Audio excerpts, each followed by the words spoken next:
우리 대표님을 죽도록 미워한 적도 있었고. TV조선 예능 프로그램 아빠하고 나하고의 다음 회차 예고 영상이 공개되자마자 시청자들의 시선은 자연스럽게 한 인물에게 집중됐다. 파페라 가수 이명주였다. 예고편이 공개된 직후 입으려니까 웬만한 청바지도 잘 안 받고 기지바지 입으려니까 그의 이름이 온라인과 커뮤니티를 중심으로 빠르게 확산된 데에는 분명한 이유가 있었다. 지금까지 단 한 차례도 방송에서 언급조차 되지 않았던 그의 아버지가 무려 25년이라는 시간을 건너 처음으로 제가 너무 사랑하고 이야기의 중심에 등장했기 때문이다. 이는 단순한 가족 예능의 한 장면을 넘어 오랜 시간 봉인돼 있던 한 가족의 핵심 서사가 마침내 수면 위로 올라오는 순간으로 받아들여졌다. 그동안 이명주의 가족사는 그쵸. 네네. 카리스마 봐. 네. 언제나 어머니 헬렌킴을 축으로 전개돼 왔다. 헬렌킴은 아들의 음악 인생을 처음부터 끝까지 책임져 온 존재였고 보호자이자 관리자, 그리고 가장 든든한 후원자였다. 그녀의 삶은 곧 아들의 삶과 겹쳐 있었고 그 헌신은 여러 방송과 인터뷰를 통해 이미 잘 알려져 있다. 반면 아버지는 이 서사에서 철저히 배제된 채 긴 침묵 속에 머물러 있었다. 그 공백은 시간이 흐를수록 더욱 선명해졌고 보이지 않는 아버지라는 이미지로 굳어지며 수많은 해석과 추측을 낳았다. 이번 방송은 바로 그 공백을 처음으로 마주하는 자리다. 이명주는 사전 인터뷰를 통해 이제는 더 이상 피하지 않고 정면으로 그 존재를 바라보고 싶다고 밝혔다. 과거에는 아버지를 떠올리는 것만으로도 소품 하나까지도 항상 신경 써서 했어요. 많이 투자를. 감정이 복잡해지고 마음이 쉽게 흔들렸지만 지금의 자신은 그 감정을 다른 각도에서 바라볼 수 있는 위치에 서 있다고 설명했다. 어린 시절의 기억 속에서 아버지는 음악의 길을 막아선 인물이었고 자신의 꿈을 인정하지 않았던 존재로 남아 있었지만 시간이 흐르며 그 기억을 다시 해석하게 됐다는 것이다. 이명주가 오랜 시간 끝에 도달한 결론은 예상보다 담담했다. 아버지의 반대는 단순한 부정이나 냉정함이 아니라 불안과 두려움에서 비롯된 선택이었을 가능성이 크다는 인식이었다. 치열한 경쟁의 세계에서 사업가로 살아온 아버지에게 예술가의 길은 지나치게 불확실하고 위험해 보였을 수밖에 없었다. 그는 과거의 자신이었다면 분명 원망과 분노로 아버지를 바라봤을 것이라며 지금의 시선은 그때와는 전혀 다르다고 털어놓았다. 나이는 안 맞기 때문에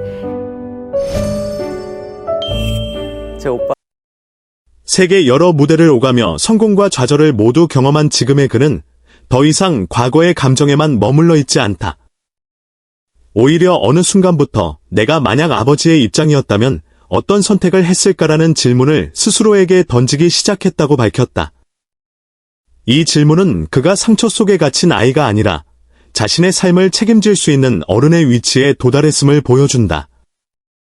이해가 곧 용서를 의미하는 것은 아니지만 적어도 감정을 정리하고 다음 단계로 나아갈 수 있는 출발점이 됐다는 것이다. 하지만 이 만남을 둘러싼 감정의 결은 결코 단순하지 않다. 그 중심에는 어머니 헬렌킴이 있다. 그녀는 오랜 시간 아들의 편에 서서 모든 것을 감당해왔다. 한 명의 선배가 어떤 방식으로 후배의 가능성을 비춰줄 수 있는지를 또렷하게 보여준 방송으로 남았다. 아닌 것을 피는 꽃도 내 입이 아직 안 오네. TV조선 예능 프로그램 현역가왕 38회는 단순한 경연회차를 넘어 트로트라는 장르가 세대를 어떻게 잇고 상징적 존재인 주현미와 꾸준히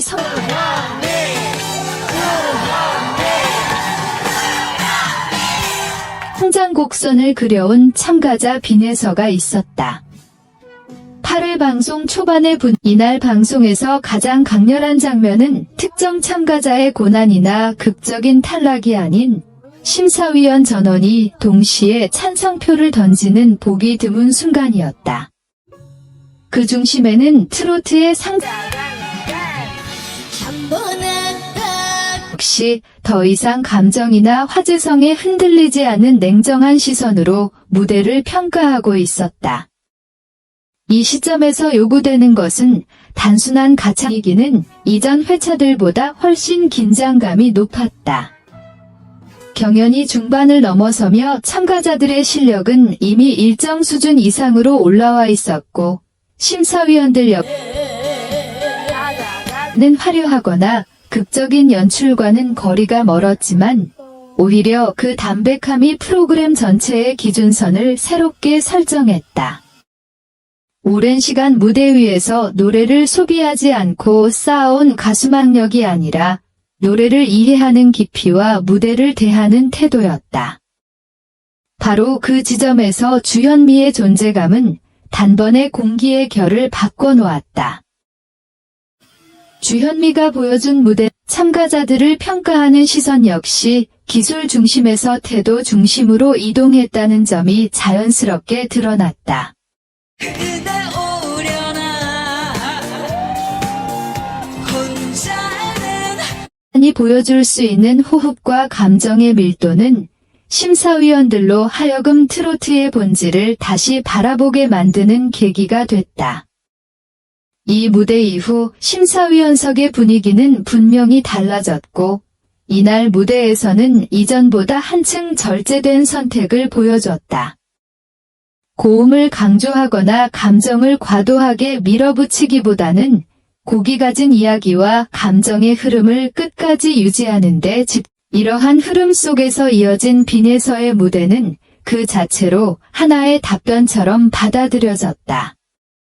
빈에서는 그동안 안정적인 발성과 또래를 넘어서는 감정 해석으로 주목받아왔지만 석에서는 별다른 움직임이 없었지만 그 정적은 부정이 아닌 집중의 신호였다. 빈에서의 무대는 한 번에 폭발하는 임팩트보다는 시간이 지날수록 무게를 더해가는 구조를 가지고 집중했다. 이는 경연 프로그램이라는 특성상 쉽게 선택하기 어려운 방식이었지만 오히려 그 점이 무대의 설득력을 높였다. 노래가 진행되는 동안 심사위원소 모든 심사위원이 동시에 찬성표를 던지는 장면은 우연이 아니라 앞선 흐름이 자연스럽게 도달한 결론처럼 보였다.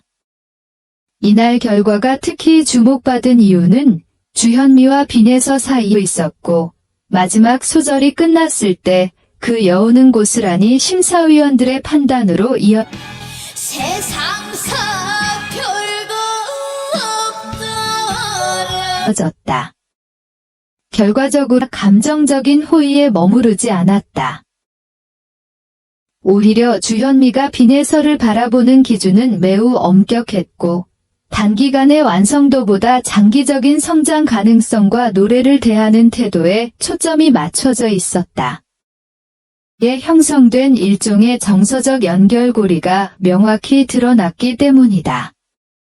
주현미는 이전부터 빈에서를 향해 일관되게 긍정적인 평가를 이어왔지만 그 시선은 결코 가볍거나